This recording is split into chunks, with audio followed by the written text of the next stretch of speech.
Duo ijobat bo'ladigan muborak joylar. Baytullohni ilk ko'rgan paytda, tavof qilayotgan paytda, multazamga osilgan paytda, rahmat tarnovining ostida, Baytullohning ichida, Zamzam suvini ichayotganda, maqomi Ibrohimning yonida, Safo tepaligida, Marva tepaligida, sa'y qilayotganda, Arafot maydonida, Muzdalifa maydonida, Mino maydonida, tosh otgandan keyin jamarot oldida, Xatimning ichida, Rukni Yamoniyning oldida, Savr g'orida, Xiro g'orida, Dorul Arqam joylashgan joyda, Hadija roziyallohu anhoning yashagan uyida, Mud'o maqomida, Madina-i Munavvaradagi Riyozul Jannada, Oysha roziyallohu anhoning ustuni yonida, Abu Luboba ustuni yonida, Nabiy alayhissalomning mehroblarida, Suffada, Fath masjidida, Qubo masjidida, Masjidul Qiblataynda, Masjidul Ijobada. Haj va umra ziyoratiga oid barcha duolar matni ushbu kitobimizning duo va zikrlar qismida keltirilgan. Haj o'limni eslatadi. O'lim hech kim inkor qilmaydigan haqiqatdir. Aslida dunyodagi hayotimiz ham ushbu haqiqatga iymon keltirib, unga go'zal tayyorgarlik ko'rishdan iborat. Tug'ilish bilan o'lim orasidagi fursat insonga solih amallar qilish uchun berilgandir. Bu borada Mulk surasining ilk oyatida bunday marhamat qilinadi. U o'lim va hayotni sizlarning qaysilaringiz amalda yaxshiroq ekanligingizni sinash uchun yaratdi. Ihrom kiyishdagi asl hikmat va haqiqatni Alloh taoloning o'zi biladi. Lekin ulamolar bu haqda kelgan barcha dalillarni o'rganib, unda bizga ma'lum bo'lgan ko'plab hikmatlar borligini aytganlar. Uning eng katta hikmati insonga o'lim va oxirat kunini eslatishidir. Onadan tug'ilgandek uyiga qaytadi. Alloh taolo hojilarga bergan katta imkoniyatlardan biri ularning gunohlarini mag'firat qilishidir. Nafaqat hojining, balki u mag'firat qilishni so'ragan insonlarning ham gunohlarini Alloh taolo kechiradi. Shuning uchun ziyoratga kelgan kishilar hojidan haqlarga duo qilishini so'rashlari kerak. Hadis-i sharifda bunday deyiladi. Abu Hurayra roziyallohu anhudan rivoyat qilinadi.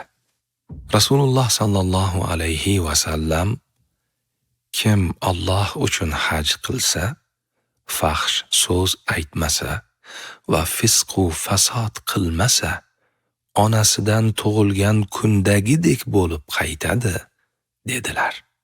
Imom Buxoriy rivoyati. Boshqa hadisi sharifda bunday deyiladi. Abu Hurayra roziyallohu anhudan rivoyat qilinadi. Rasululloh sallallohu alayhi va sallam: kim haj qilsa, fahsh so'z aytmasa va fisqu fasod qilmasa, o'tgan gunohlari kechiriladi, dedilar. Imom Termiziy rivoyati. Haj tavba tazarru o'rni bo'lgani uchun ziyoratchi gunohlardan forig' bo'ladi. Hajingiz mabrur bo'lsin. Alloh taolo har bir amalni ixlos va muhabbat bilan o'z qoida va odoblariga muvofiq bajargan bandalariga ulkan mukofotlarni ato qiladi. Ziyoratchining dunyoda gunohlari kechirilib, oxiratda esa jannatga kiritilishi eng katta mukofotdir. Abu Hurayra roziyallohu anhudan rivoyat qilinadi. Rasululloh sallallohu alayhi va sallam umradan umragacha bo'lgan sag'ira gunohlar kechiriladi. Mabrur hajning mukofoti faqat jannat bo'ladi dedilar. Imom Bayhaqiy rivoyati. Mabrur so'zi lug'atda yaxshilik qilingan, qabul etilgan ma'nolarini anglatadi. Ulamolar hadisni sharhlab, hajning mabrur bo'lishi uchun quyidagi sifatlar bo'lishi lozim deganlar.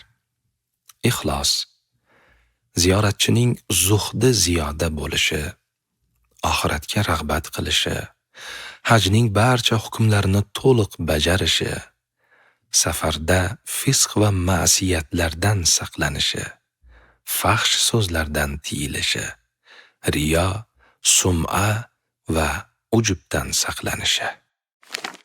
Hajning foydalari. Hajning juda ko'p foydalari bor. Alloh taolo Qur'oni Karimda aytadi: toki o'zlariga bo'ladigan manfaatlarga shohid bo'lsinlar. Haj surasi 28-oyat. Hajda shaxsiy, ijtimoiy, moddiy, ma'naviy va tibbiy ko'plab foydalar bor. Hajga borganlar avvalo Allohga ibodat qiladi, taqvosi ziyoda bo'ladi. Qolaversa bir-birlari bilan tanishadilar, o'zaro fikr va tajriba almashadilar, foydali maslahatlar oladilar, savdo-sotiq va tijorat ham qiladilar. Haj ibodati tavof, sa'y, vuquf, jamarot va muqaddas joylarni ziyorat qilish kabi jismoniy amallardan iborat bo'lib ko'rinsa-da, uning asosiy mohiyati ma'naviy tarafidadir. Hajning yana bir ma'nosi Allohning yo'lida hijratdir.